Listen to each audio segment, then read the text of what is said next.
Suicide Squad killed the Justice League, one of the most controversial games in 2024. Let's talk about its troubled development and what led to its failure. Hey everyone, if you're new here, I'm Pineapple Sway, and if you like what you see, please consider liking and subscribing as it'll help me out a ton. Now, Rocksteady Studios is well known for setting the standard for superhero games, as they made Batman Arkham Asylum, Batman Arkham City, and Batman Arkham Knight. But to understand the true story of Suicide Squad Killed the Justice League, we gotta go back to 2016.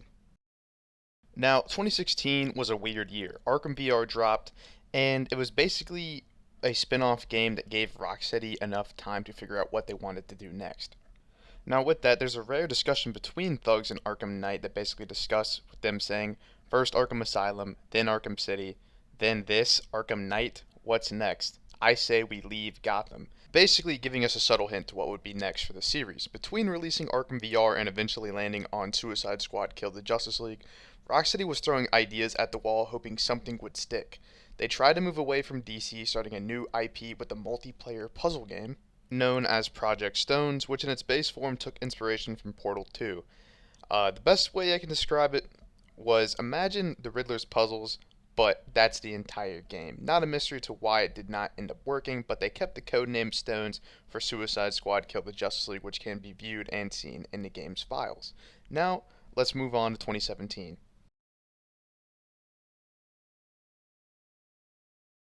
2017 saw the success of the Suicide Squad movie and wanted one of their teams to develop a Suicide Squad game, which this game was originally in the hands of WB Games Montreal, but it wasn't exactly passed along, which you can see right here on the screen, original concept art for WB Games Montreal and their Suicide Squad game, and you can see the general idea of what they had set out.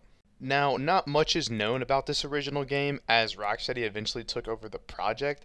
It was set to be in the Arkhamverse, and it was set to basically open up the opportunity of what was introduced through Batman Arkham Origins with the Deathstroke ending cutscene setting up the Suicide Squad. Rocksteady eventually took over and had plans to basically rewrite the story and keep it in the Arkhamverse, which is why in 2018, Sefton Hill got to work. So now, let's go to 2018. Well, now in 2018, Sefton Hill gets to work on writing the story. As most of you guys know, he's a very in-your-face, abrasive, punk rock kind of guy, for lack of a better term. Now, this is going to sound pretty crazy, but Infinity War's impact on pop culture cannot go unmentioned here. Heroes dying and the villains winning was a relatively foreign concept in the superhero media field, and it came with its own audience. The idea of flipping the status on its head and giving the middle finger to tradition was very appealing to him. In fact, had Sefton had complete narrative control, the Justice League would have stayed dead. Imagine how much of backlash that would have caused for Suicide Squad Kill the Justice League. It would have been absolutely insane. The best way to explain the reasoning, he wanted to light a fire to the beloved Arkhamverse because that's what made it great to begin with. They killed Joker and people loved it. They made Batman reveal himself to the world and destroy Batman itself. People loved that too. Now they wanted to turn that up a notch and see how far they could go. But of course, Warner Brothers wanted a gaming universe to come back to. So they made Rocksteady bring them all back to life after the main story. Sefton did not like this at all, and that is why he and Jamie Walker left. A lot of people tried to make this a lot bigger than what it seems. No one really knew why Sefton Hill left, but it's pretty apparent that Sefton wanted to do one thing and WB obviously wanted another thing. Had Sefton would have stayed, would the fate of this game be a lot different? We really have no idea. It seems like no matter what they did, the game was doomed to fail, especially if Sefton had full narrative control and the Justice League stayed dead. I have no idea what that would have done or caused to, fans of the Arkhamverse and that have been desperately wanting a Justice League related title or just something different other than Batman for a long time. Obviously, like what I said, Sefton and Jamie didn't like this, so this is what led them to leaving Rocksteady Studios. It wasn't the fact that they wanted to pitch and make a Superman game, what a lot of people were inclined to believe. Suicide Squad was always in the plans, and they always wanted to make Suicide Squad. It's just obviously they had a different thing in mind. Since WB was constantly forcing him to create different stories and different ideas to fit a revenue plan, and that didn't fit the narrative that he wanted for his desired storyline, his continuation of his beloved Arkhamverse. Now, let's move on to 2019. I guess you'll fit right in. Now, for the intro for 2019, I think it's pretty obvious what we're going to be talking about. Joker, the movie, released in 2019, and WB wanted to capitalize off of that. So, in 2019, Rocksteady got to work on the game's post-launch content, and obviously it was all directed towards bringing Joker back, as, like what I said, the Joker movie was released to a massive audience, sparking discussions across the comic fandom, and basically just like that, Rocksteady's first DLC was handed to them on a silver platter. Now, also during this game, development cycle, this was when they were trying to implement the game's melee system. They weren't really sure if they wanted to go back to the old style Arkham combat that we all grew to know and love, but they wanted to implement melee of some sort, almost like an optional feature. Now, with that, they couldn't really figure out what exactly would work, as they wanted to keep the looter shooter aspect and they wanted the gunplay to be the main feature of the game, as featured from most of the game's trailers and even the teaser trailer as you see on the screen right now. But they had a compromise, which is providing only one animation to each character for their melee, which is why it feels very choppy and rough. They couldn't really find a way to make players or entice the melee aspects of this game, as they wanted to keep it true to what they wanted to originally make, and that was a gun-based game. Although the ironic part is, if you've played the game, the gunplay isn't really that great, or matter of fact, the gunplay is fine, but it's just guns don't really work in that game. It's really grenade-based, which is hilarious that they had issues trying to figure out, how to make the gunplay better, which is when you look at the final product, it just doesn't equal to a lot of success, if you get what I'm trying to say. But, rambling on, it's now time to move on to 2020. Now on to 2020. 2020 was a strange year for everybody. The pandemic took over and kept a lot of us inside, and Rocksteady lost a lot of precious time, but they found inspiration for one of the DLC characters, that being Lawless. Behind the scenes, things are starting to get really rough for Rocksteady Studios and the game's development. The vehicle system that has been in the game since the beginning is completely falling apart. The new traversal systems are being built, and a little bit of panic ensues, as they're about to reveal the game to the public, which we all know the game would get revealed in August of 2020 at DC Fandom. And they're just still trying to build a foundational mechanic for the game. They really have nothing. Obviously, like what I've already mentioned, the first trailer for the game launches at Fandom. Very positive first impressions, however, aside from Deadshot. We're not going to get into that though. Almost what everyone saw was really impressed, and they looked forward to the next game. And promotional images as well were starting to build a lot of hype and speculation before the game launched, which I'll be showing right here on the screen. This promotional art obviously had a lot of fans puzzled, but it led to a lot of answers of what the next game was going to be, with a lot of theories before the game was even announced that we would be killing the Justice League as the Suicide Squad. Obviously, all of that would end up being true. Also, with DC Fandom came a panel which we got to hear from the game's developers and Sefton Hill talking about the game and what it would feature. So we're going to take a little glance at that and see what they have to say. Ow! Ow! Son of a bitch, that hurts. Golly! DC, you have the cheapest teleporters. That hurt. All right, fan domers. I think I know why I'm here. Check this out. Hey, you must be Sefton. I am indeed. Hi, Will. Hey, man, Sefton Hill from Rocksteady Studios, y'all. Sefton, how'd you get here? Did DC also teleport you into the cyberspace realm? No, they just sent me this green screen for my house. Is it? You got a green screen? Good. That's neat. Lucky for you. DC actually teleported me into the fandom, which really hurts. But good. Green screen. You're lucky. Cool. Good for you.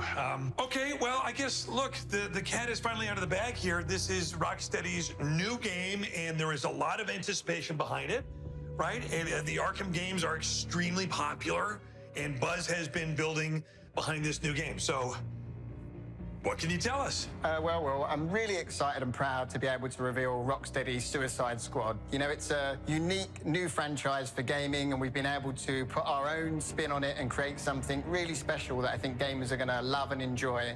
Obviously, it's brought to you by the team that created Arkham Asylum, Arkham City, and Arkham Knight. And in fact, this is a continuation of the Arkham verse. So a lot of the through threads and the storylines you're going to see come to fruition in this game. So we've been able to combine all of that core DNA with some really great, unique innovations and create what we think is going to be a totally original gameplay experience. Okay, well, that's awesome. But let me just ask you this. Why this game? Why Suicide Squad? Well, when we're starting any game, Rocksteady games are all about a character-driven game. You know, it's all about that kind of heart and soul of the characters that we want to bring to life. So we worked with DC, we looked at, you know, all the different properties, all the different great characters that they have. And Suicide Squad really spoke to us because of how fascinating these flawed characters are and the fact that it's fusing all of these characters together. When you're creating a game, you're creating a universe and you want to build it with real heart and soul inside it. And that's what really inspired us to make the Suicide Squad game because, you know, DC have these fantastic roster of villains, and being able to actually play these villains and see the interaction and life between them is something that got us really energized and excited. I guess for me, my biggest question, and really probably everybody's biggest question that they want to know is, and no offense, but what is wrong with you, man? Why are you making a game about a group of bad guys taking on some of the most beloved heroes of all time? Well, I think for us, we always want to put our characters in interesting and exciting and dynamic situations, and it felt like the Suicide Squad naturally really lends itself to that. You know, even just starting with their boss, Amanda Waller, you know, she's part protagonist, but also part antagonist. You know, she's stuck these nanite bombs in their heads, and she's forcing them to do this impossible mission, this mission to take on and kill the Justice League. And I think that's where you always find, I think, the magic is when you can put characters in these situations that are absolutely impossible. And then to a certain extent, these things kind of write themselves, because once you've got that premise, you just let that live and breathe and you think, right, well, how the hell can the Suicide Squad kill the Justice League? How can that even happen? And really, that's the genesis of the game. And then it's down to us to take the player on this journey and tell this story of how that could even be possible. Hearing that, let's get into it. Let's get into the nitty-gritty, the stuff that the hardcore gamers like me want to know. Exactly what kind of game is this? What am I doing in this game? So the game is a hybrid of Rocksteady's experience in bringing characters like Batman to life, that superhero empowerment, combined with really powerful, awesome gunplay. So the superhero empowerment, I guess supervillain empowerment here, is looking at each one of the individual squad members and looking at what's unique about them and transferring this into this really powerful gameplay and using, that, again, those skills and techniques that we've learned over the years, but actually adding more richness and depth to each of them. So each one of them has a richer move set, more things you can do, and more skill required to master them than you even had with Batman. So to do that across the spectrum of Suicide Squad members has been something that's been really enjoyable, and I'm really proud of what the team have achieved there. And then you can combine that with the gunplay, you know, the awesome weapons you're developing over the course of the game, combined with the melee weapons that you have, like Deadshot's wrist cannons, Harley's baseball bat, Shark-wielding twin cleavers, and special enhanced traversal moves you can use, like Deadshot doing a fuel dump and setting enemies on fire. You know, so it's really about creating a whole spectrum of possibilities for the player to use and just letting them loose and enjoying them as much as they can. Wow, that sounds awesome. Let's take a couple questions now. We've got a question from Altair from the UK, and he wants to know, what has been the most exciting part about working on this new game? Well, I think one thing we were really excited about was to bring Metropolis to life. So Metropolis itself is really the fifth character in the game, and it's something we've treated the same with Gotham in Arkham City, Arkham Knight, was giving this city life beyond just kind of bricks and mortar and making it something that really speaks to the player and being able to realize it to a level of detail that's never been done before in any medium. So we created this open world over which the game takes place, and I think it's really a love letter from us to DC fans. I think they're going to love it and really enjoy it, and it's something that I'm really proud of team have done a phenomenal job with that. We have another question here, also from the UK, which is, you're from the UK, and both questions are from the UK, so somebody do the math. But Ella's from the UK wants to know, with the Suicide Squad game that's coming up, will we be playing as every character from the squad or just one? And if it is just one, which character is it going to be? Because he wants some help killing Superman. Well, the game itself, the structure of the game is it's a 1 to 4 player co-op game. So if you want to play single player, you can totally play single player. I mean, our mantra has been that you play this game how you want to play it. So if you play single player, you'll still have a full squad with you. You'll have 2 players, 2, 3, 4 will be filled by bots who will fight along with you and really join in the fun and obviously give you that squad experience. But if you want to play multiplayer with your friends, that's still absolutely great. They can join in and take the role of the other squad members. And the great thing is that that's a dynamic experience. So you can play some of the story single player, some multiplayer.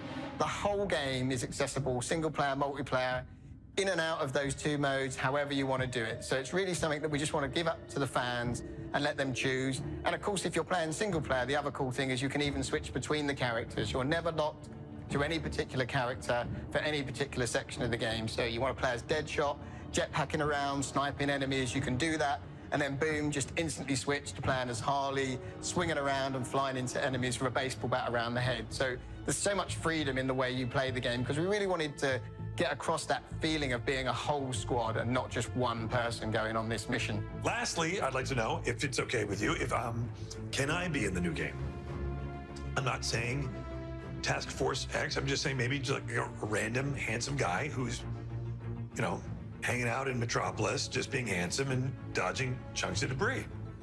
I think we can maybe make something work, Will. Great. Well, then it's settled. That's awesome. That's the contract. Thank you for joining us, Sefton. It's the game looks absolutely spectacular, and it will be made even better by the appearance of me as an NPC. Sure thing, Will. Good luck teleporting home. I've made a huge mistake.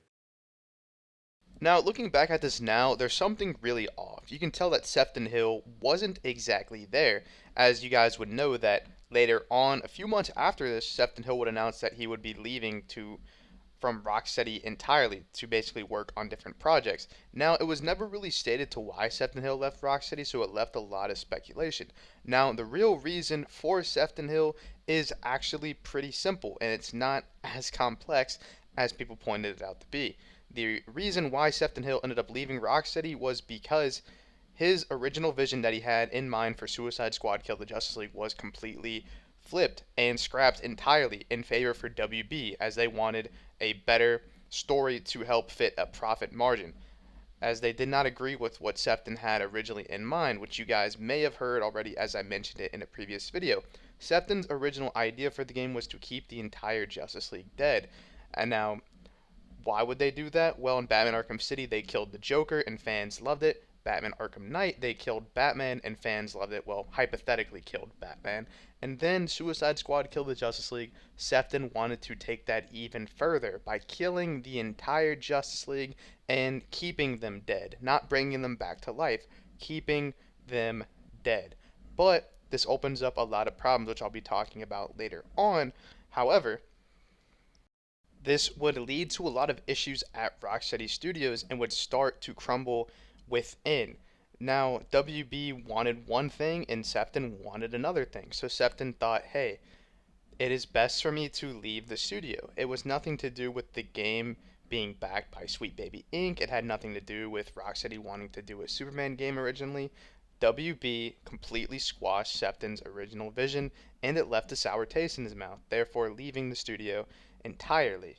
Now, say what you will about Sefton. I've had some issues with Sefton, but now knowing that he didn't just, leave entirely, it still falls on some problems to him for abandoning a studio, but it's sort of just, a lot of people try to say that he knew the game was going to fail, so that's why he left. No, his entire vision that he'd been working on for years and years, a lot of work that he put into it, was just completely squashed by the higher-ups. So he just didn't want to deal with it. Although he still worked on the game, he only helped with the game's main story, as he was the main head writer. Now, on to the next thing. Now, obviously, it would have been very different if Sefton was able to keep his original vision.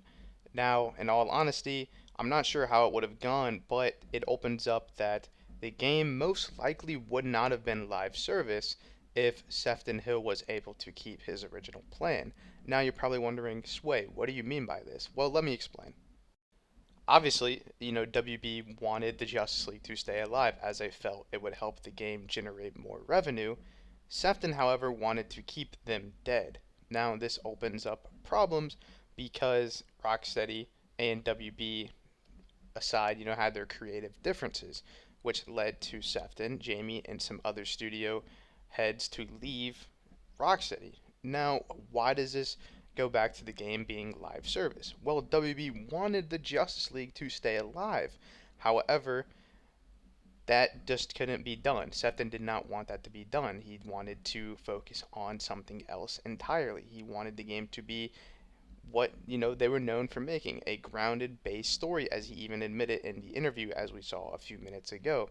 So with that, they had to basically revamp the entire game and add later seasons enticing the live service elements to fit the game's narrative from WB, because they obviously wanted the Justice League to stay alive. Now, which is why they had to add seasons upon seasons upon seasons. But I'm kind of getting ahead of myself, so I'll be talking more about that later on in the video. So now we'll be moving on to 2021. Hype grew for the game, but Rocksteady was super tense behind the scenes. Jamie and Sefton were ready to leave. The remaining leaders on this game were very proud of their work and took more control over the project, since it was clear that the previous leadership wasn't nearly as interested anymore. This is why the DLC felt very lacking in terms of story, but decent in terms of new gear and environments. The only people who still had passion for the game were mostly in charge of and had experience in gameplay elements. Story had to take a back seat. Not for lack of trying, those 2D slideshow comic strips at the beginning of each episode were the best they could put out without the full backing. Obviously, as I already mentioned, this was when Sefton and Jamie were planning to leave, and the basically rumor was starting to grow of what led to them leaving. Obviously, I already mentioned of why they left, because WB completely just ruined what he wanted to do. His vision was completely destroyed, which led to most of them leaving. Now, why did I mention, the DLC? Well, they were basically at this point in 2021, they were working on the DLC. They were building these DLC characters, they were building these new maps, they were building these new environments, which I can honestly say that I can show off a few images of what they were working on. Now, obviously, I don't know exactly what these were planned to be, but this was made between 2021 and 2022, as a lot of the gameplay mechanic specialists were working on the game, as a lot of the people that were no longer interested in the project, like what I already mentioned, who were more known for the creative elements in terms of story, were already gone, which leads to another problem later down the line revolving around the game's DLC, which I'll talk about in a bit. Don't, stay tuned. You guys probably know exactly what I'm talking about, but let's take a look at these images though. Now, in all honesty, not much is really known about these images, since this was during the game's DLC, and when they were working on the game's DLC. This is a QVK mode. Now, you gotta think too, during this game's development, what was popular, and that was Battle Royale. I don't know if a Battle Royale mode was planned for Suicide Squad Kill the Justice League, but obviously they wanted to have a QVK mode of some sort, which is basically like a 4v4v4v4. Here's an early development screenshot of Harley. They were getting a lot of progress done during these years, big steps to helping the game's DLC and what was set to be the next expansion for Suicide Squad Kill the Justice League, since, obviously at the game's core, they were working really hard to these gameplay mechanics, but more and more problems would arise, though, for Suicide Squad Kill the Justice League. And then here's a look at the Brainiac Arena. Now, this image is from 2022, but it relates to the game's DLC. We've also seen that, it doesn't really seem like they knew exactly what they wanted planned for the DLC. It's just all they were told from WB is that they had to bring the Justice League back. Now, this gets to them to why, or a point that I was trying to make earlier. This is why they went to Sweet Baby Inc. Sweet Baby Inc., believe it or not, did help on the game, which is why a lot of people gave it crap. But they only helped with the game's DLC. They had nothing to do with the game's main story. Many people don't know that, however, and like to just immediately make fun of Rocksteady developers, WB, and Rocksteady Studios for allowing Sweet Baby Inc. to work on the project. However, with a lot of the game's story narrative, developers gone and no longer interested in the game, they had no other choice but to lean to Sweet Baby Inc. to help with the game's narrative, story, and functionality for the game's planned DLC seasons, because they didn't even want to make DLC. They wanted to just keep the game grounded and story based, as that's what Sefton originally wanted. None of this live service crap, which we all know in the gaming industry is basically a plague to any game it touches. Now, with that being said, why did they bring on Sweet Baby Inc.? Well, it's like what I mentioned. They had no idea what they were doing. The people that were still motivated on the project were just good at making good gameplay mechanics. So they had no other choice. It's not like they wanted to willingly work with them. It's just in times of desperation, you tend to do stupid things. Now, did this come back to bite them? Yes, because fans used it more as leverage and critique towards the game. Although, in my personal opinion, it doesn't really matter, as we've seen other games be worked on by Sweet Baby Inc. And honestly, it's just all one big giant piece of crap. And I'm not going to spend any more time on it, but that's why Sweet Baby Inc. was on the project. The people that were still motivated to work on this game and want to get it done had no experience in terms of story development, like was what I mentioned, which is why we had comic book strips every season. They didn't know how to craft and build stories, but they knew how to make gameplay mechanics better, which is why on a season to season basis, the gameplay got better, but the story got worse, if that makes sense. Now it's time though to move on to the next year, 2022, where it seemed like no matter what Rocksteady did, everything went wrong. Now, 2022 was a tough year for Rocksteady. At the end of the year, Sefton and Jamie were set to leave, and they would also face another problem that no one could have predicted, which I'll talk about later. But continuing the topic of the DLC, failing to form properly, WB wanted to hold off on resurrecting Wonder Woman, as they were beginning to invest in Monolith's Wonder Woman, which we all know would eventually be cancelled as another gaming universe. They didn't want the two Wonder Woman characters to be in competition with each other, so they wanted to keep Wonder Woman dead. And so it now reaches the end of 2022, where unfortunately Kevin Conroy passed away, the iconic voice of Batman and Batman the Animated Series and the Batman Arkham trilogy. Now, not much is known, as many people didn't really even know that he was going to originally be in the game, but in his honor, Rocksteady released this trailer, as you see on screen, to let people know that this would be Kevin Conroy's final performance as Batman, and that he in fact was was going to be in the game. Excuse me. With that being said, a lot of people though tried to use this as sort of a way to attack Rocksteady, but I won't be touching on this subject because personally, out of respect of Kevin Conroy and the workers at Rocksteady Studios, I just don't think this is something I should include, but wanted to at least put it in there in case people were unfamiliar or didn't know. Now, with that being said, also at the end of the year, Jamie and Sefton leave Rocksteady Studios, bringing a lot of the developers with them, which I already touched bases on, as many of the employees that were working at Rocksteady at the time who were interested in the game. Now, with that, Sefton and the employees that he brought with him would go on to form their own company. Now, not much is known about Sefton's company, but I thought I would at least include it in the development history video. I believe I think it's 100 Star Games, I believe is what it's called, and they are working on an Xbox exclusive title. Now, this was just basically the beginning of the end for Suicide Squad Kill the Justice League, as Jamie and Sefton were gone, the passing of Kevin Conroy.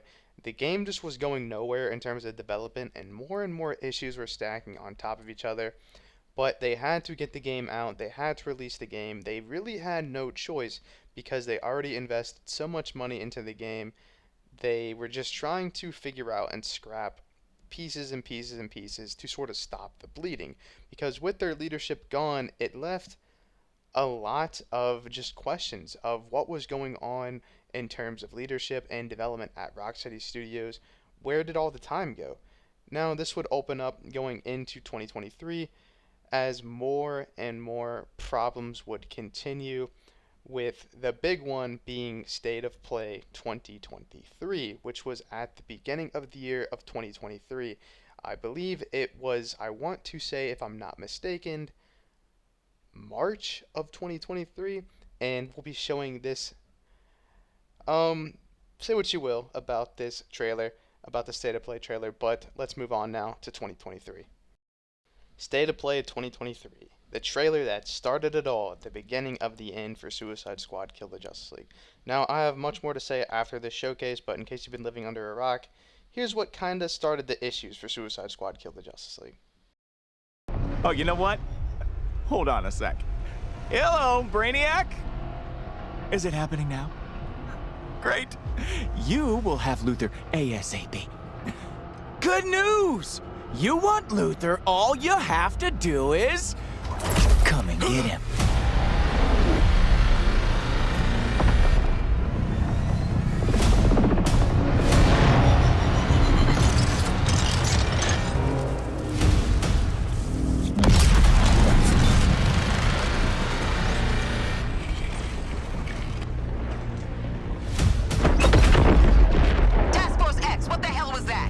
Flash is alive. And he has Luthor. One damn thing at a time. That artillery is gonna wreak havoc on our front line. If there's a snowball's chance in hell you can destroy it, I expect you to. No matter the cost. Are we clear? Yeah. Where the snowball? Time to light them all up. Incoming Ollie! Out of my way. Guess Quinn ain't holding anything back for later. Hold my beer, guys.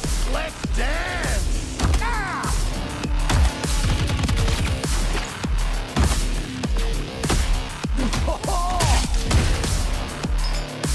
That's gonna leave a mark. Focus our fire on this tank. Why do we never get reinforcements? Thunder upon this tank! Spot you, mate! Love explosions! Up high.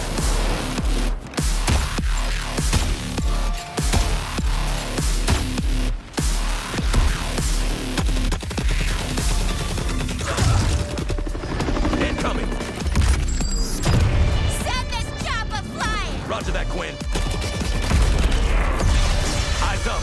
We got more company. Go, Shark, go.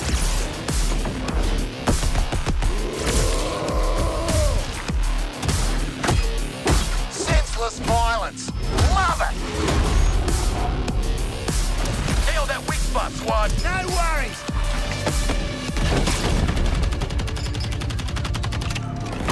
Boom! Job done! You came through, Boomer.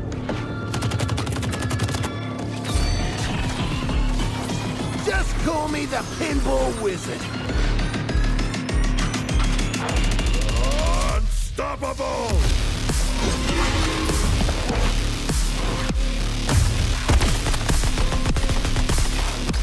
Quinn, there's more of them. Thank you! Die already! Guys, this one won't die already! Killing it out there, Hal! Come on! Here comes the boom! Huge target. Get on it now. Rising like a wave! This is our chance!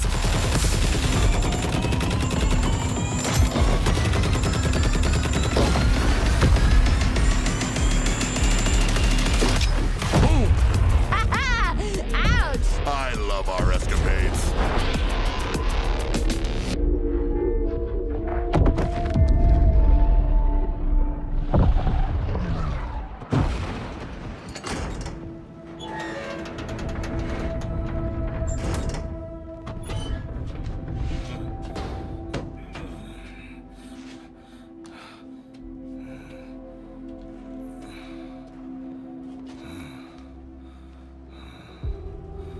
though?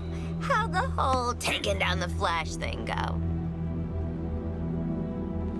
Still in play? Now get out of my way. I have work to do. Well, hey there, sleepyhead. We've got an interrogation to get back to. Hey. You think I'm just gonna let you walk away?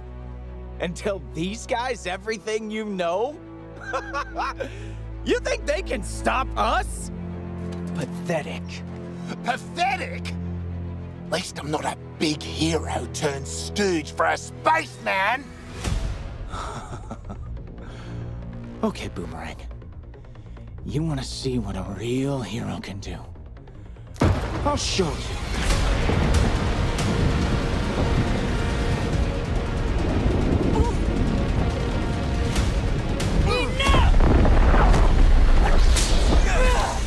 Flash, how do I stop this? Please, tell me how.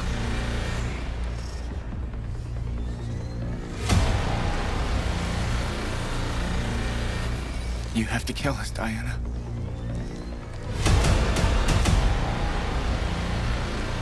We have to die to save the world.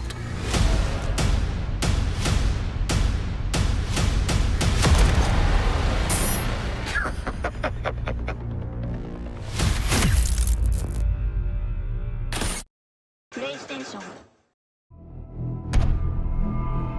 Show me what you got.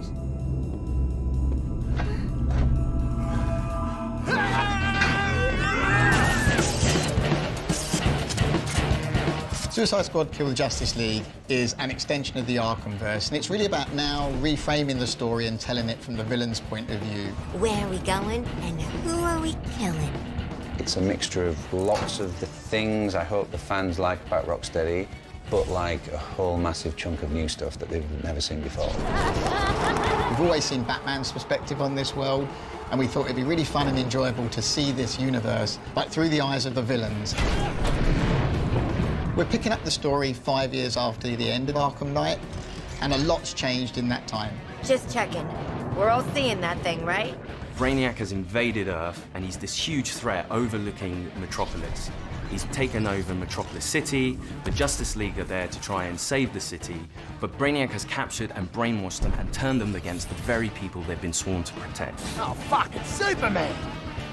So the Justice League share the same goal as Brainiac, to take over Earth and turn it into the new Kalu. What we've created is a classic Justice League, but with the sense that there's something wrong with them. They are now doing Brainiac's bidding, and Amanda Waller scrambles to try to remedy this and essentially save the Earth. And she recruits our 4 lovable characters into fighting the Justice League in an effort to reclaim the Earth and thwart Brainiac's plans. Your new mission is to kill the Justice League. The members of the Suicide Squad are Harley Quinn, Captain Boomerang, Deadshot, and King Shark. Harley Quinn is definitely the most acrobatic of the crew. She's always moving, she's always flying through the air in kind of barely controlled ways. The feeling of swinging and the momentum and the kind of physicality of it, and trying to keep that momentum going and use that to go over buildings or swing under bridges and chain that into kind of the grapple mechanic that she's got. It just feels spot on. I'm a freaking superstar.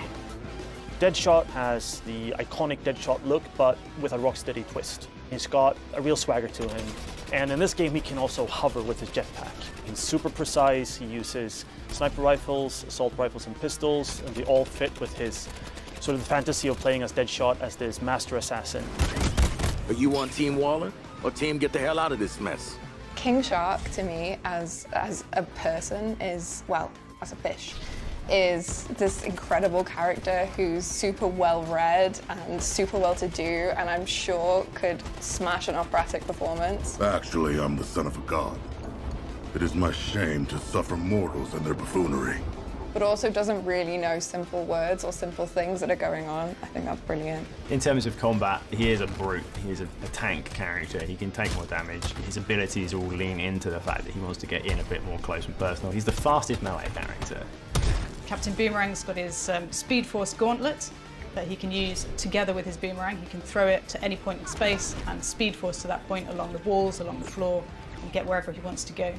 You can use that to get up close, dodge around in midair, taking out the enemies, and then scarper because he doesn't want to stick around. Don't worry, guys. I'm here. One of the most exciting parts that connects our game to the DC lore are the support squad. Piss off, Widow. You have Penguin, the arms stealer, You're making guns for us now, Bird Brain. but also some new faces. Hack, who is a digital ghost that is helping the squad both navigate the world but also upgrade their neck bombs. That's a big adrenaline spike on a nice bomb sending out. This. Toyman, who's helping the squad with perfecting gear. And then finally we have Gizmo, who is helping the squad with insane vehicle creations that let you blow shit up.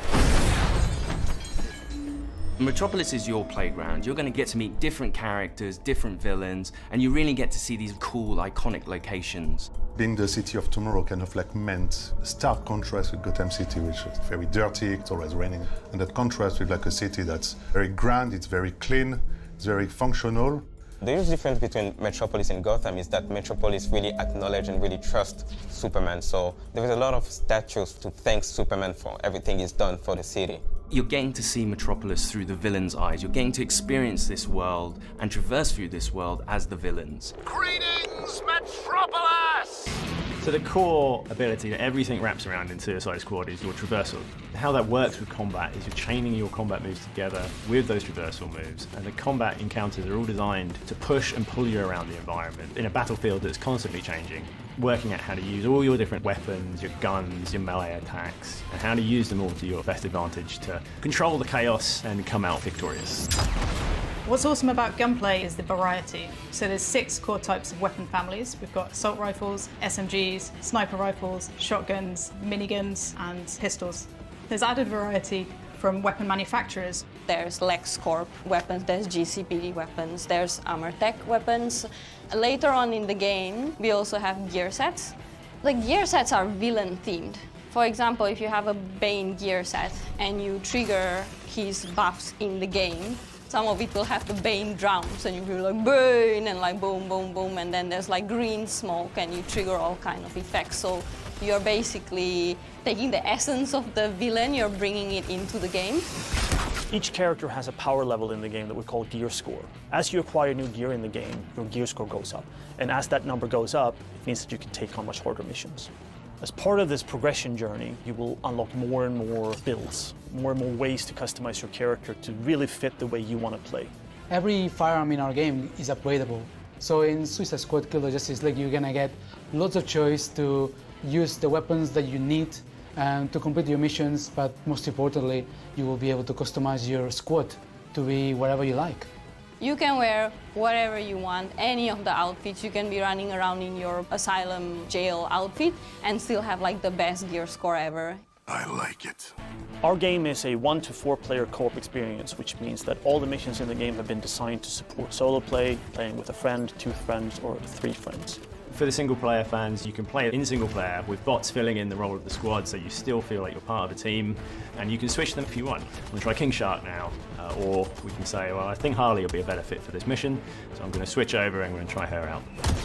But if you really want to tear it up, going in with a full group of 4 lets you experience the full mayhem the Suicide Squad has to offer. And you get to really experience the dynamics between how you can all play together in different play styles in order to take on Brainiac and the Justice League. All the fun is right here. When the story is done, your experience doesn't end there. Rocksteady will continue its legacy of supporting the game after it's launched. We're going to deliver lots of new content to our players. We're going to have new playable characters, new weapons, and new missions. For players who like to customize their looks, we'll offer a battle pass that only contains cosmetic items. There's just going to be so much for the players to enjoy. Just picture it. Harley Quinn kills the Justice League. If you like story games, if you like RPG elements, if you like co-op games, if you like customizing your characters, if you want to play as a badass, this game kind of has it all. It's very fast-paced, it's really colorful, it's loud and unapologetic and in your face, and it's going to be really, really fun. Hey, Metropolis! Do you like live executions? Well, don't touch that dial, or I'll break your fingers.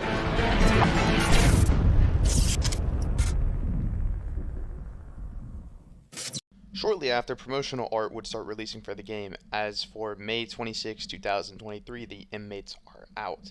Now, as everyone knows, the inmates were not let out on May 26, 2023, as later on, a few months later, the game would reach its final delay. Now, all over the internet, everyone was hating on this trailer. No one liked what they saw, and it was really bad at Rocksteady Studios, and it caused a lot of problems.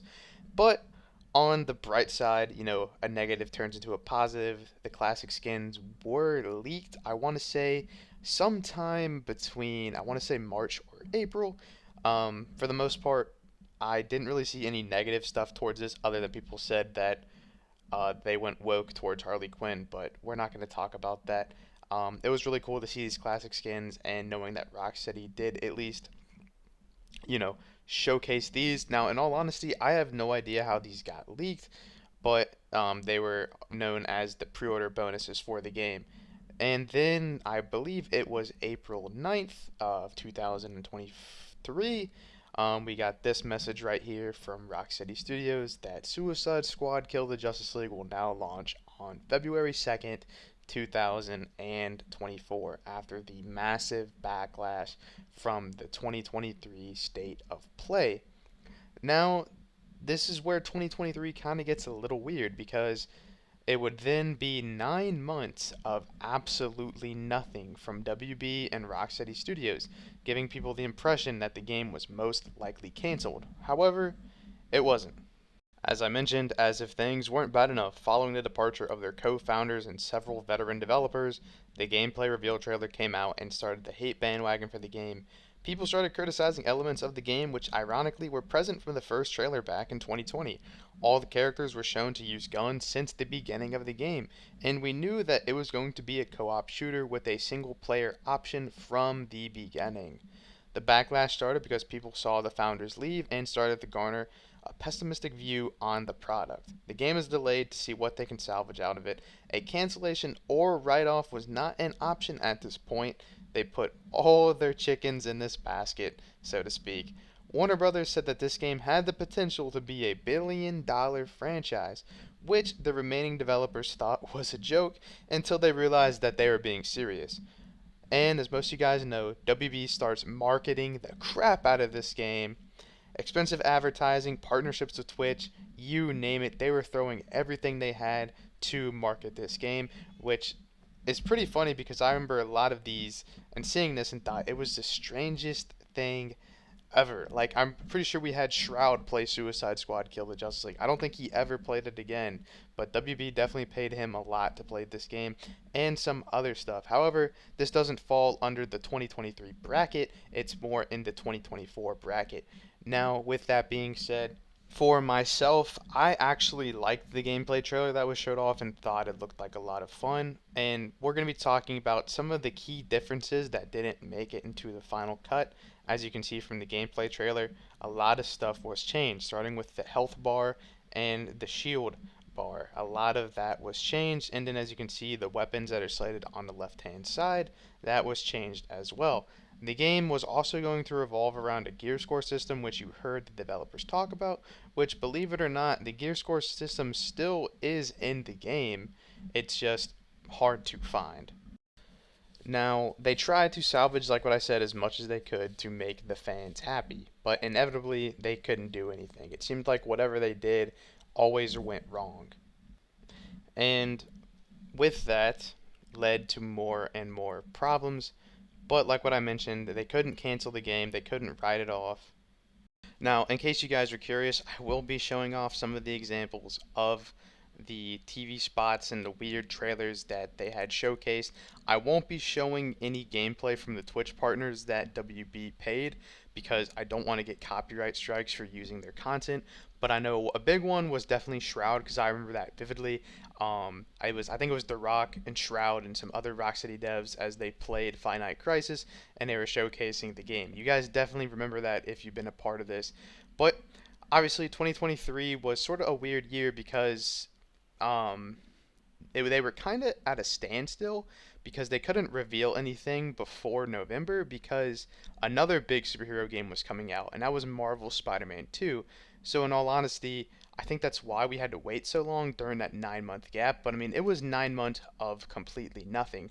No leaks, no news, no nothing, just no nothing. Nothing new. It was just waiting and waiting and waiting. And, it was really strange having to wait so long. But back to the gameplay trailer. In all honesty, I honestly liked what was shown, but I had that feeling that this game wasn't going to last as long as the developers made it out to be. I thought it looked like a lot of fun, and from my perspective, it looked like it was going to be a blast if you played with 4 friends. Obviously, that's what they are marketing, and that's what they pointed the game out to be, is playing with 4 friends, and to basically to have the full experience. Now, 2024 also brought a lot of different stuff for Suicide Squad Kill the Justice League, such as not only were there Twitch partnerships, we had a pre-order bonus trailer, and the pre-order, obviously, which was on November 15th of 2023, shortly after the release of Marvel Spider-Man, because I think they were saving all their marketing for that. We had a ton of, like what I said, weird TV spots and developer updates. Now, the developer updates were kind of a bit, what's the best word? Basically showed off everything good about the game and didn't really lean into the game's problems. Now, I will be showing those developer update videos, so yeah, just stay tuned for that. There's a lot of stuff to cover in the 2023 bracket as hype was building and building for Suicide Squad. So yeah, basically moving on to November of 2023, that's when marketing started really ramping up for this game, and the game was set to launch. It kept its release date, and pre-orders were out, and etc., etc. But the thing was, there was really no hype around it. People were just like, oh cool, the game's finally releasing. We had to wait such a long time for it. But let's show off some of these weird trailers just to show off how desperate WB was trying to market this game. So let's get on with it.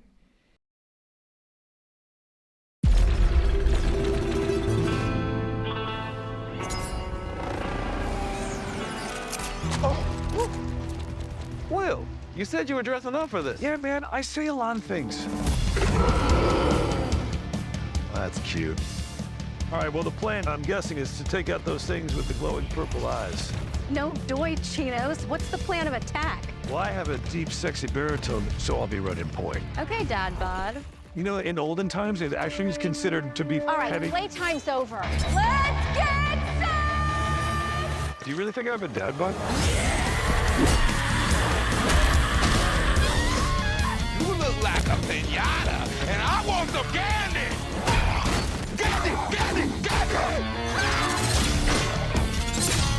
How's that boomerang taste? I don't miss. You just shot a pigeon. So, what are you, like a pigeon defender?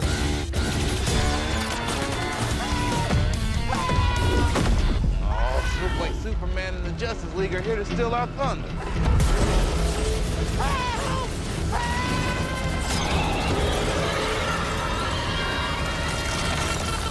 Why are you smiling? Don't you see? They're the bad guys. We get to kill the Justice League. Let's go mess up some spandex!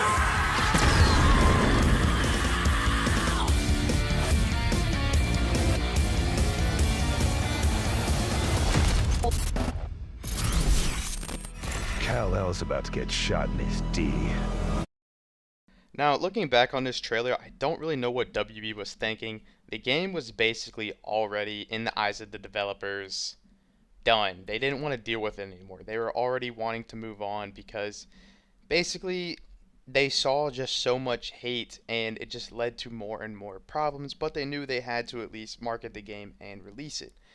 Following up after this would be the pre-order trailer for the pre-order outfits, such as the classic outfits as I mentioned earlier, and weekly developer inside episodes. Like what I mentioned, the developer episodes basically showed all the good stuff of the game and was received pretty positively by the community, as people were basically dying for more and more weekly developer updates. but looking at it, it was basically the best thing that there was showcased, and it would also lead later on in 2023 the closed alpha tech test, which, um, in all honesty, I will be talking about that in just a bit after I show off some more stuff.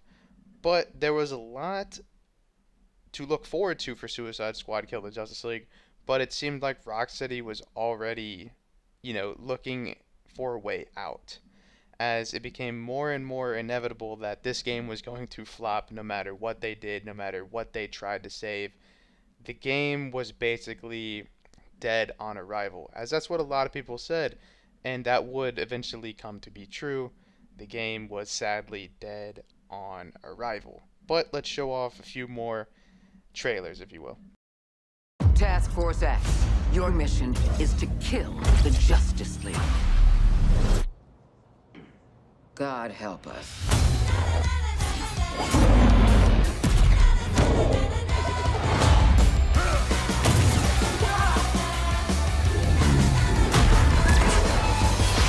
You all finished with the fashion show?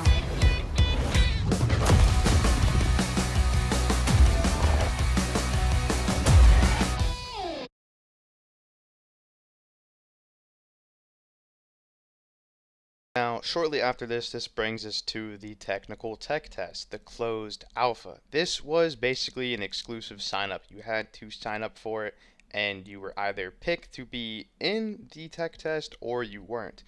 I'm not sure exactly how many people were able to play the tech test. I was fortunate enough to play it, and basically it was Rocksteady's way of giving people the freedom to finally play their game and decide for themselves. And the tech test was relatively positive. Rocksteady took it a step further by allowing people to speak publicly about the tech test, because originally you had to sign an NDA, a non-disclosure agreement, that you couldn't say and disclose anything at all about the game. I myself, once we were given the green light from Rocksteady on Discord, spoke about it, but this was also before I really took off on YouTube, so not a lot of people liked or cared about my opinion. And this was also back when it was still cool to troll people who played Suicide Squad Kill the Justice League. A whole discussion for another day, but basically I really liked the tech test and thought the game showed a lot of promise. The issue was the tech test was really the only good stuff about the game. Although I don't want to give, I like what I said, I enjoy this game. The tech test was basically the best stuff. The beginning of the game is really the bread and butter and what kind of brought this game to life. Like what I said, you get to play the first 2.5 chapters of Suicide Squad Kill the Justice League, and it was a lot of fun. You got to experience the Flash getting captured by Green Lantern. You get to see corrupted Green Lantern. You get to do the mission Night at the Museum, which, in case you guys don't know, is the Batman experience. You get to see Batman. You get to see all of these cool characters and really see this universe come to life. And it feels like the game has depth, and it gave a lot of people hope while playing the tech test that everything was going to be alright, but a lot of that was missing when the full game came out. At least that's how I felt. And when I asked a lot of other people that played the tech test, they agreed that everything that was in the tech test just felt like it was completely scrapped and taken out entirely. I'm not sure why this was, but like what I said, the tech test came out, people thought it was positive, Rocksteady allowed people to publicly speak about it, and then we also had, like what I said, the weird streams of famous Twitch streamers playing Suicide Squad Kill the Justice League, promoting the game. Even though you could tell that they were obviously getting paid to play it and did not care at all about the game, hey, it was something for WB to at least try and save this game. Now, moving on to timeline, I'll be showcasing one episode of the Developer Insider that Rocksteady had during this game's hype cycle and trying to build hype for people to buy the game. I won't be showcasing all 3 episodes, as all 3 episodes are free to watch on their YouTube channel. I'll at least be showing one episode to at least so you guys understand, because a lot of people who may be new to Suicide Squad Kill the Justice League may have never seen this. It was basically a showcase of what to expect from the game and whatnot. But let's get on with it. Let's showcase the first developer episode. And if you guys want to watch the other 2 developer episodes, because this was before the game came out, and to give context in terms of time and development cycle, they released the pre-order trailer 3 episodes of the Developer Insider, and then they announced the alpha, the technical test, or whatever you want to call it. So let's showcase this episode. Where are we going? And who are we killing? I'm Darius Sadigian, studio director at Rocksteady Studios. My name is Axel Rydby, and I'm the game director here. Eyes up, people. Let's go. At Rocksteady, storytelling and character depth are the core DNA of our games. These are not features, but Rocksteady fundamentals. With Suicide Squad, Kill the Justice League, we wanted to tell a new story. We wanted to expand the Arkhamverse. Coming from Batman, where it was just from his perspective, just from his lens, now getting to see the world through the villain's eyes was really the hook for us. Suicide Squad Kill the Justice League is a third-person action shooter that can be played solo or with your friends. It's a story-driven game that highlights Rocksteady's experience in bringing characters to life. As a Suicide Squad, you'll be forced to take on an absolute impossible mission. You must kill the Justice League. We want the mechanics of the game to really reflect the personalities of the squad. I'm always first on the trigger. We want their moves to be flamboyant, exaggerated, chaotic. Let's make like cheap chewing gum and not stick around. Now, our 4 members of Task Force X find themselves inside Metropolis. At twice the size of Gotham City in Arkham Knight, it's big, it's loud, it's a battlefield. It's a place built for verticality, mobility, the unique fusion of enhanced traversal, gunplay, and melee weapons, creating a supervillain empowerment that we think is a totally original gameplay experience. There was just an opportunity there to expand into co-op and have this dynamic world where friends can come together to share an experience. Or players can go solo, switching character members between missions while savoring each and every story twist. Do you feel it? The swell of pride for what we have accomplished together. We want to welcome you all to the first episode of our new series, Suicide Squad Insider, where we will provide a deeper look into Suicide Squad Kill the Justice League. Over the next few months, we'll be unpacking the game, answering your questions, and sharing a few surprises as we move closer to our launch on February 2nd. We'll also cover how Rocksteady will continue to support the game and its players post-launch with a huge amount of free content. On this episode, you're going to hear from different members of the Rocksteady team as we explore more of the game's story, the world of Metropolis, and the core gameplay experience. The Suicide Squad. A fitting moniker. Let's jump into it.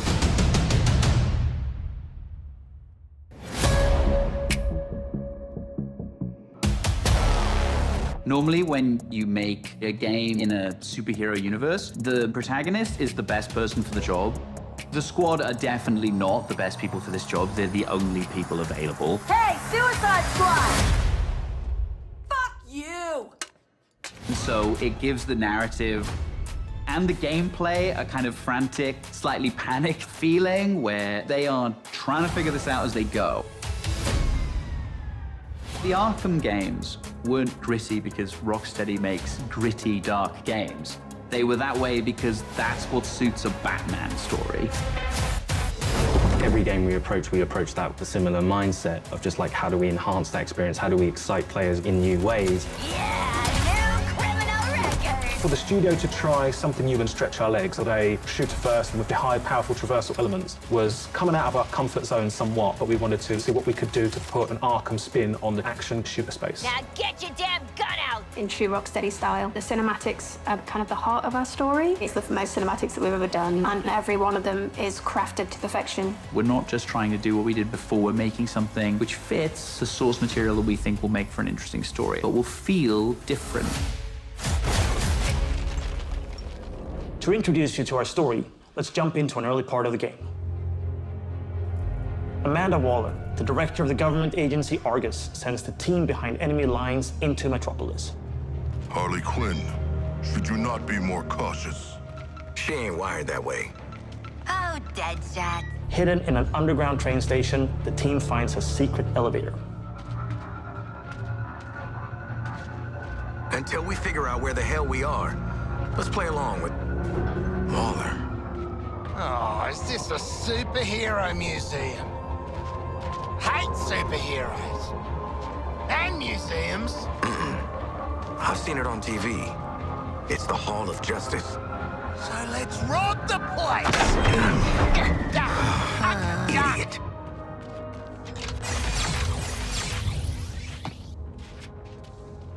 Through these doors lies the inner sanctum of the Justice League. Sounds very grand, doesn't it? And it is. She's a dame who can almost make me listen to a boring PSA. Don't touch anything that's gonna set off an alarm. I ain't fighting any supers for you. I have read much about the Justice League, and still, they are larger than I expected. Those holograms aren't actual size, Sharkman. It's so true to the characters that they're in Hall of Justice, and the first thing they think is, what can we steal?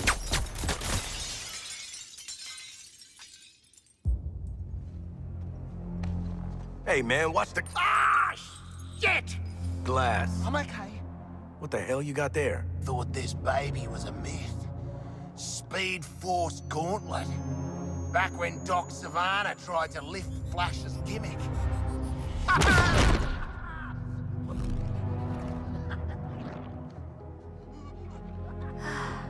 Miss you, Red.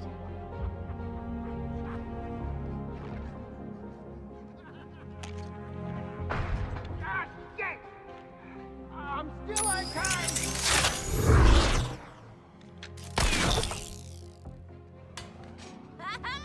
Baby!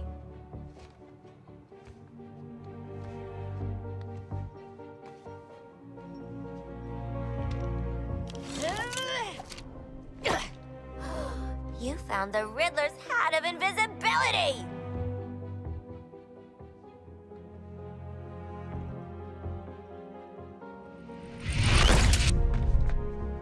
Where'd the shark go? Children. Ooh, nothing says international assassin like a frickin' jetpack. Shit. I'd break my damn neck. You're probably right. Jetpacks seem more like a death drug thing anyway.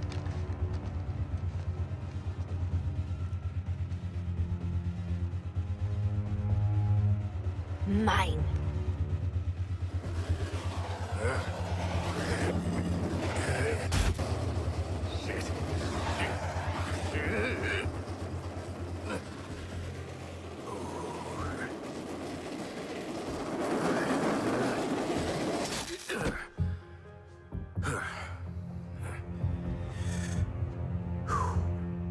That, hat's not gonna get you vertical, Shark. I can make my own way up.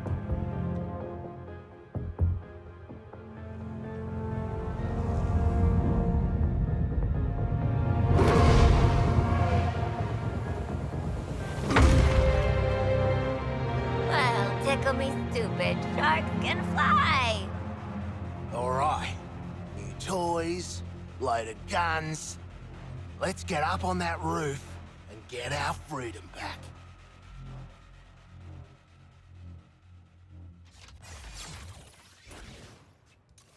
So here we're taking these iconic characters who don't typically traverse the way they do in our game, but that's the beauty of our storytelling. We've managed to take these unique abilities and make that an extension of their personalities. Our power is undeniable! We loved working with Gotham and making that a world for players to experience, and we wanted to do that with a new location. Good to get out of that place.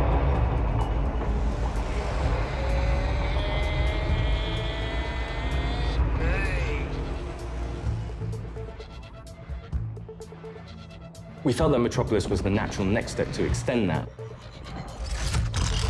And what better way to introduce it than through an invasion from Brainiac with no Justice League to save them?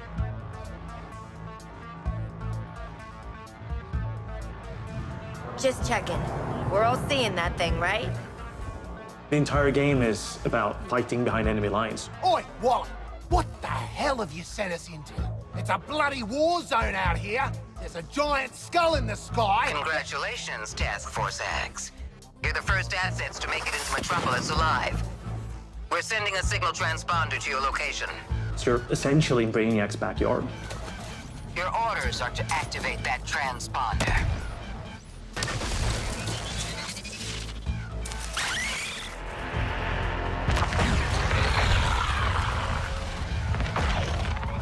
What the hell are those things? I mean, there's no civilians left. Brainiacs killed them or made them into soldiers to do his bidding. And through this corruption, the people of Metropolis have become extensions of Brainiac.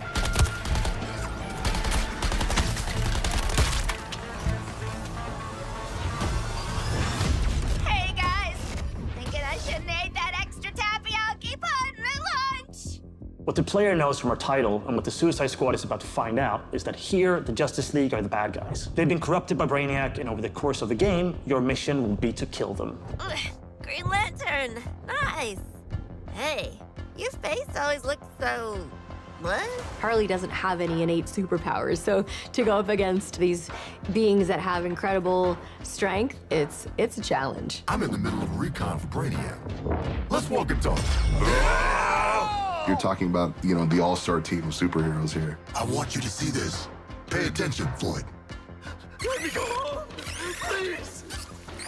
Get it off! Get it off! Looks bad, feels worse. But once you've been enhanced, there's no going back. Outstanding. When you face off against the most iconic characters in all of superhero-dom and Justice League, it's by many people's definition an impossible task. You're searching for stragglers, augmenting Brainiac's army. The Shard gets it. The stakes that Rocksteady sets, the challenges they heap upon you as a player. Time to rally up with Brainiac. Ready to make the leap? You know immediately, like, this is the tallest task I will ever take on in a video game. Flash! Brainiac wondered how you got off the ship. Speedster secret. The League doesn't leave anyone behind. Let's make you right, buddy. You know, that's just what I was gonna say. You're gonna be fighting the Justice League. Hey, Metropolis! There's nothing more high stakes than the boss battles we have in this game. These are gods like Green Lantern, Batman, Superman, The Flash. So, what's the plan? At that point, the game really opens up.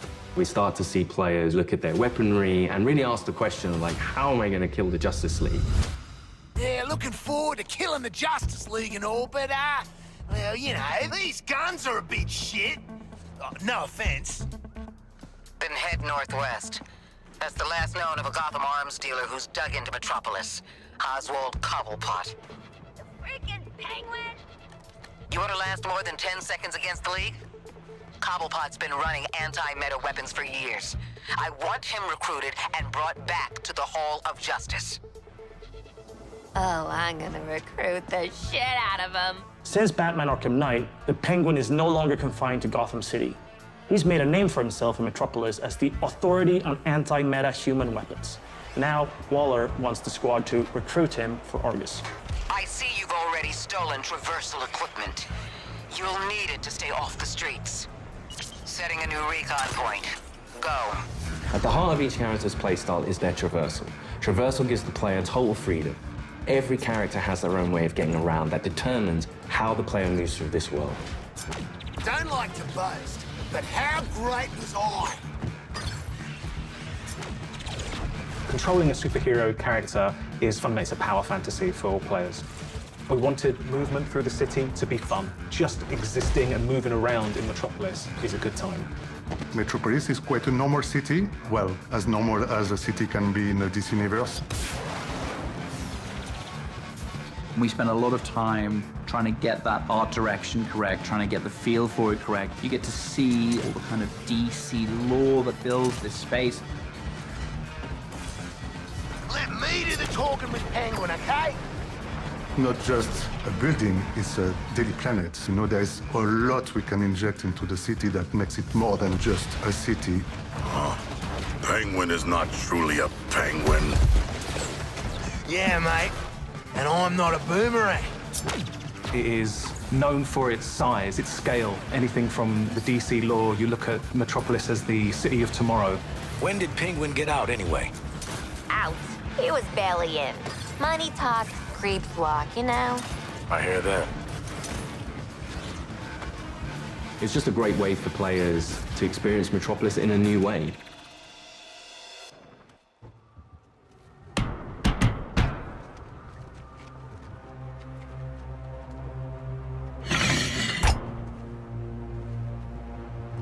G'day, Pengo. Remember me? No. Ain't this a right rogues gallery? Who's the big bleeder? Think his cousin used to work for me.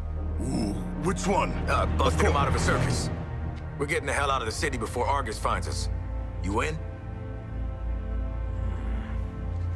But we are working for Argus. You bloody what? Real slick, Shark. Good talk. Nice catching up. Give my regards to the locals.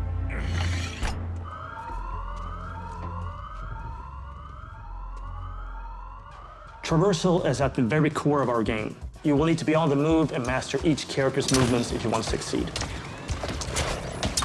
Harley's grapple is made to let her take advantage of the environment to quickly get out of troublesome situations. Or she can use it to quickly close the distance to introduce them to her baseball bat. Swinging from the background lets her circumvent the troopers' shields and flank them. It can also let her catapult herself into the air to shoot the corrupted from above. Now that you've seen some of Harley's combat in this scene, let's explore the rest of the squad's unique playstyles in other encounters. Captain Boomerang uses a mix between sniper rifles, SMGs, and shotguns. What's cracking? Each character has an iconic melee attack that can be used to create what we call juggle kills, and also break enemies' shields. Juggling an enemy with a melee attack means they take guaranteed critical hits from all guns for a short period after. Shoot enemies in their legs, and then close the distance to do a shield harvesting strike to get some shield back. Let's shift focus to King Shark. Cause to celebrate! King Shark is literally death from above, which he gladly shows with his Atlantean drop attack. He's the character that can take the most punishment. Heavy weapons, assault rifles and shotguns, and his trusted cleavers, sickles and combat knives for some brawling action. For the bigger enemies, each character gets a super powerful single target attack, the Suicide Strike. This one-shots any enemy hit, but it takes longer to recharge, so it's important to use it tactically. Finally, Deadshot. See, you're low caliber, and I'm high caliber. His traversal is made to let him create his own vantage points.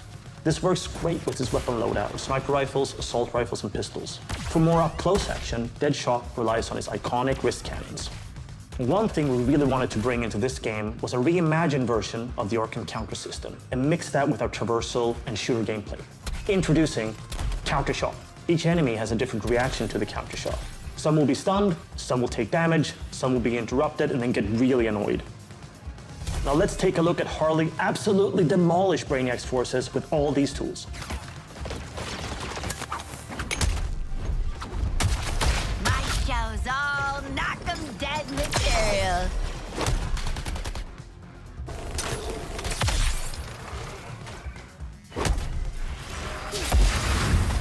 Oswald Cobblepot, my man. Do we have a job for you?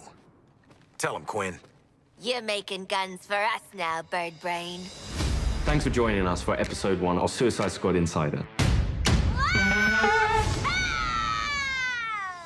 What? I'd already started, so I followed through. In the months leading up to our launch from February 2nd, 2024, we're looking forward to sharing more details and insights about Suicide Squad Kill the Justice League. In our next episode, we'll be deep diving into more gameplay, combat mechanics, and how to take the fight to the enemy in your own unique style. I want to show you what happens next. Let's call it a sneak preview.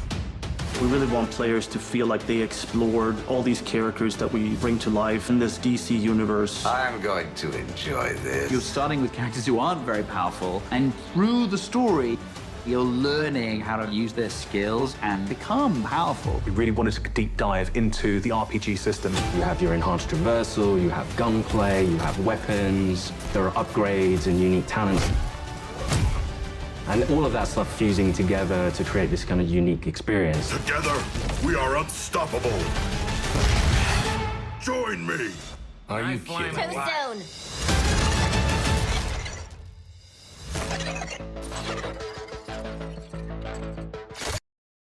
It's weird taking a trip down memory lane, but now we'll be moving on to the next year when the game was set to release. We had a lot to cover in 2023, and I kind of apologize for the information overload. Not much speaking on my behalf for 2023, but I'm just trying to show as much context as possible so that people who are new to this game and kind of understand the development cycle know what's going on. But moving on to the next year when the game was set to release, 2024. Now, Rocksteady thought maybe they would finally catch a break, but things would only get worse for them. The game releases and it sells actually quite well on PS5 in its first week, but it doesn't bring in virtually any post-launch revenue, which is what they expected. The only successful cosmetic were the ones for Harley, hence why 99% of the skin packs included her. And even Season 1 didn't do much to reignite interest in the game. They already knew Year 2 wasn't going to happen, but now they were told to cut Season 5 entirely, only providing enough funding for the 4 seasons that were advertised, as they were legally obligated to release those 4 seasons. So that kind of concludes the base game's development history and development cycle. Now we'll be moving on to the DLC, starting with Season 0, Episode 0, Finite Crisis. The Brainiac fight was set to be the Flash. Everything made it here to launch except Gear Score. Gear Score is going to be a supplemental rank to go along with the Finite Crisis rank, similar to how in later seasons certain missions would be locked until you either ranked up and completed a mission. Gear Score was going to basically be in the game, but they scrapped this pretty late, like a few months before release. This change was to allow more freedom to gameplay and give the perception of a more open-world single-player experience that people wanted. As most people know, the meta for this episode in particular was awful. This was by design. They wanted to start off all the difficulty modifiers, turned up to 11. Seeing how many people were able to break through to the top of the leaderboards, unfortunately for them, not many people stuck around for that part. Most players saw the story complete screen and uninstalled the game. This was understandable, and as Finite Crisis was significantly lacking in story again, this was by design. The lack of a story was to get players focused to transition from story to gameplay, as it was much easier and cheaper to develop for post-launch content. Season 1, the season of the Joker. Why Joker? Same reason WB chose the Suicide Squad game, a very successful movie and a desire to duplicate those profits via a new medium. Mark Hamill was never contacted to reprise the role. They decided very early on that they wanted a fresh interpretation to align with a more modern view of his character. You know how in the Gotham TV show Penguin and Riddler are much younger and they have a vague romantic relationship. This sort of dynamic was a huge inspiration for the new Joker. Now moving on to Episode 1, Fear, with the Brainiac fight being Lantern. Virtually nothing was cut from the episode, bearing the release of the QVK mode that was intended to be dropped sometime during the first season. Whether it was originally planned for Episode 1 or 2 is still a mystery, however. Then Episode 2 would launch a new enemy type, Lantern-infused vehicles, and a new mission type, the Watchtower missions, which we all know, and the Brainiac fight being Superman. This was the last episode where they had the power to provide active developmental changes for the game, new mastery levels for gear, shifting to the carrot approach meta, corrupted items and stuff. This was the episode where they realized that the game was going to inevitably end at Season 4, so they did the best they could to basically finish the game. Season 2 was Miss Freeze. Why Freeze? Due to Mr. Freeze's popularity in the Arkham games, they chose him as their second playable character. They wanted an ice-themed character who returning players were familiar with. The original plan for the character was to have Victor Prime come back after Nora's passing, but after some contemplation, it was decided that bringing Victor back after Nora's ending would do a disservice to the character, so they went Elseworld. They gender swapped Mr. Freeze. Not only that, but it's not as deep as people tend to make it. It was just to keep the familiarity of the character, but make them different so people were able to tell that they were different characters. They didn't want people to think this was Mr. Freeze. Now, Episode 3, new enemy type, Flash-infused enemies, and the Nora escort mission. And then Brainiac fight was Superman and Flash, and then obviously we have to save the Flash. Episode 4 was the Brainiac fight, Lantern, and Superman. That kicks off Season 3, well, the Season of Lawless. Why Lawless? They created this character in 2019 through 2020 when streaming skyrocketed in popularity. She was also heavily inspired by Ryan Wilder's Batwoman from the CW. A young black woman who grew up in the system and now acts as a vigilante to flip the system on its head and basically help out the disenfranchised. Her original traversal concept was a bit more point and zip like Boomerang and Deathstroke, but with black holes, where releasing the traversal button at the right time would allow her to use that momentum and slingshot further. They changed it due to playtesters calling the timing narrow and frustrating. This would lead to Episode 5 Thieves, where we save Green Lantern, and the Brainiac fight was supposed to be a Batman stealth fight. Inevitably, that was cut. Episode 6 Balance would introduce Batman-infused vehicles, which I do think might have made the final cut. I'm not exactly sure. I don't think it did, actually. And then the Brainiac fight for Episode 6 would have consisted of a Batman combat fight, which you can tell from the dialogue that it was obviously going to be Batniac, but it didn't make it. Fun fact, though, if you go to the Episode 8 in the Nexus menu and click Episode Gear in the background, you can see the Lawless logo, another piece of evidence that Balance was originally supposed to be Episode 6, which, in case you guys don't know, Balance is Season of Libra. Season 4, the Season of Deathstroke. Why Deathstroke? To pay off the origin scene, mostly. Also because he's just, an amazing character. But that's a given. Him killing two Brainiacs off screen was always the plan, but it was supposed to be explored a bit more with his recruitment scene that was basically turned into an audio log. This would be Episode 7. There was no Brainiac fight. This was the Deathstroke sword scene. Slade kills off two Brainiacs off screen. And then basically this would lead to Episode 8, which Episode 8 is pretty interesting because this was going to be the episode where Batman was set to return. After rescuing Batman in the original plans, Batman was supposed to say, "I am vengeance, I am the night, I am Batman," which you can hear in this trailer, as it's used in this trailer, as I'll be showing right now. I am vengeance. I am the night. I am Batman.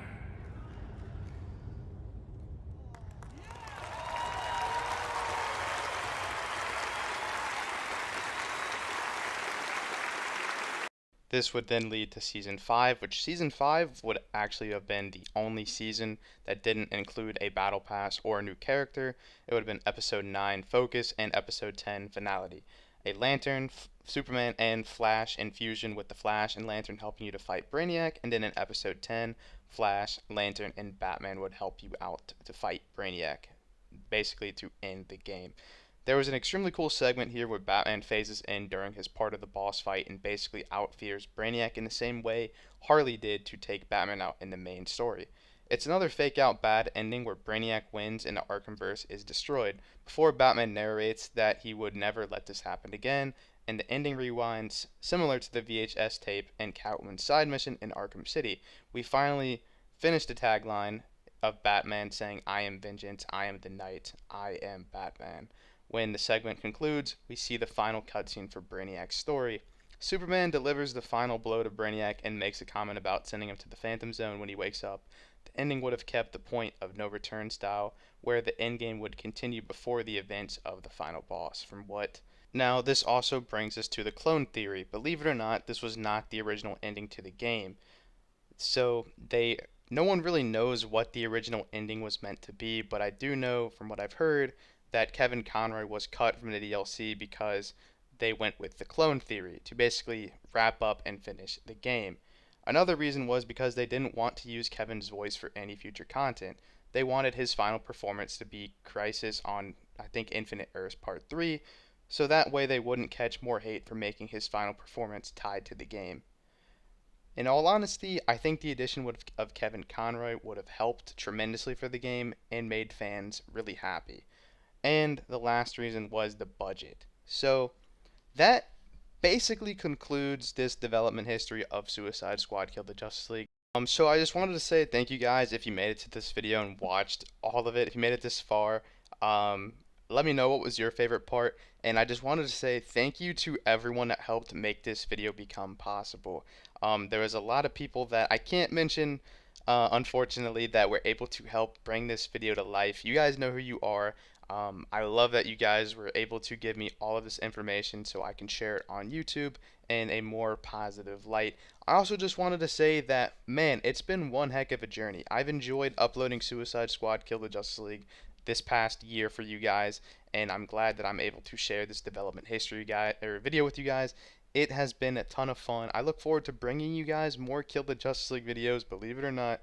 But as always, this is Pineapple Sway. I love you guys. Thank you so much. If you enjoyed this video, Please give it a thumbs up and please consider subscribing. The entire development history of Suicide Squad Kill the Justice League. Till next time, everyone. Peace out.